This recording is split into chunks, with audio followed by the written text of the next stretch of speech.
ঘটনাটো তাৰমানে ইয়াতে এজনী আছে নতুনকৈ তাৰমানে নৱবিবাহিত মহিলা এগৰাকী।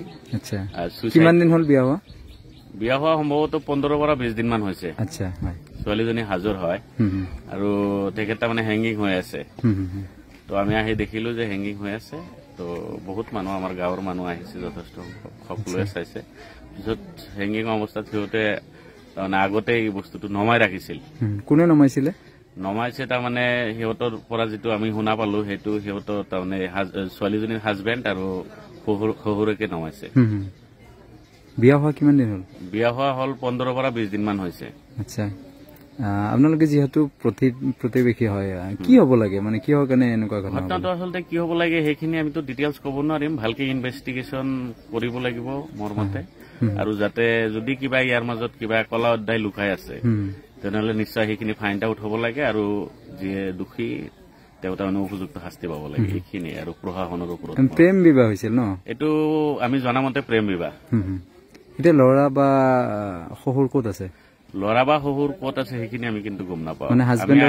আমি আহি তাৰমানে সিহঁতক দেখা নাই, আমি ৰাইজ আহিছো। এইটোৱে ঘৰ নহয় জানো? এইটোৱে ঘৰ।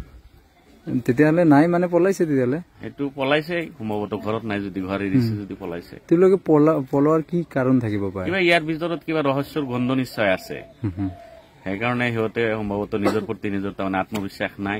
কেনে ধৰণৰ ৰহস্য থাকিব লাগে? এনেকুৱা হ'ব পাৰে কি জানি এটেম্পটো মাৰ্ডাৰো হ'ব পাৰে। এনেকুৱা পৰিকল্পিতভাৱে হত্যা কৰিছে, তাৰপিছত পুলিচে অহাৰ আগতে নমাইছে ন? পুলিচে অহাৰ আগতে নমাইছে। পুলিচ আৰু মই একেলগে আহিছো। আচ্ছা, ক'ত চিপ লৈছে? এই ছোৱালীজনী আৰু ল'ৰাজন যি ঘৰত থাকে সেই ঘৰতে। সেইটো ঘৰতে ন? ৰাতিপুৱাই 9টামান বজাত শুনা পালো যে আব্দুল গফুৰৰ ঘৰত কোনো তাৰ বোৱাৰী এটা বোলে চিপ লৈছে। এইখিনি শুনা পোৱাৰ পিছত আমি আহিলো। আচ্ছা, আহি তাৰমানে ছোৱালীটো চকীত শুৱাই আছে, চিপ লৈছে বুলি কৈ শুনা পালো। তাৰ শহুৰেকে আৰু তাৰ হাজবেণ্ডে নমাইছে তাৰ পৰা বোলে। ক'ত লৈছিল? তাৰ ঘৰতে, এই হাজবেণ্ডৰ ঘৰতে, ৰুমতেই। কিহেৰে লৈছিল সেইটোতো আমি নাজানো কিহেৰে লৈছিল। আচ্ছা, দেখিছে নে? নাই, দেখাও নাই। পুলিচ আহিছে, সোমাব নিদিয়ে। আচ্ছা, এতিয়া ক'ত আছে বডিটো? বডিটো সেই ৰুমতে আছে। এই মহিলাগৰাকী কি নাম? পাৰভিন চুলতানা বুলি শুনা পালো নাম। বিয়া কিমান দিন হ'ল হৈছিল? বিয়া আমি গাঁৱৰ মানুহে নাজানো, আজিহে শুনা পালো যে সেই ল'ৰাটোৱে 15-20 দিন আগত পলাই লৈ আহিছে।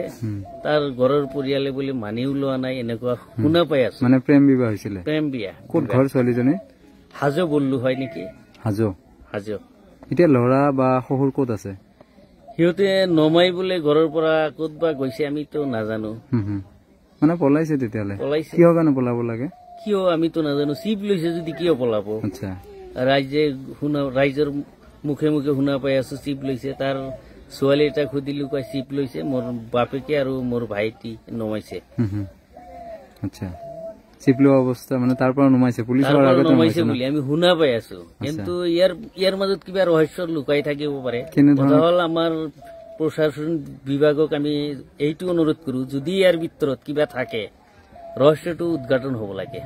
কেনেধৰণৰ ৰহস্য থাকিব লাগে? তদন্ত হ'ব লাগে। আপোনালোক যিহেতু ইয়াৰে হয়, কেনেধৰণৰ ৰহস্যৰ গুণ পাইছে? ৰহস্য মানে এই ঘৰৰ মানুহৰ লগত তাৰ আত্মীয় স্বজন কাৰো সেনেকুৱা ৰিলেশ্যনো নাই, তাৰ কাৰো লগত মিলো নাই, কোনেও গম নাপায়। এই ঘৰত মাত্ৰ 15-20 দিন হ'ল বিবাহ হোৱা ন? মাত্ৰ 15-20 দিনহে হ'ল। তাৰ কিবা এটা থাকিব লাগিব। ল'ৰাটোৰ খুৰাক আমি সুধিলো ৰাতিপুৱাই যে কিবা হৈছে, কয় আমিতো নাজানো, সেই ঘৰত আমি নাযাও। নিজৰ খুৰা, নিজৰ খুৰাটো ভাইটাই বাইক ককাইৰ লগত কাৰো মিল নাই। যিকেইজনক আমি সুধিছো ৰাস্তাত মথৌৰিত, কোনেও ক'ব নোৱাৰে, কয় আমি নাযাও এই ঘৰত।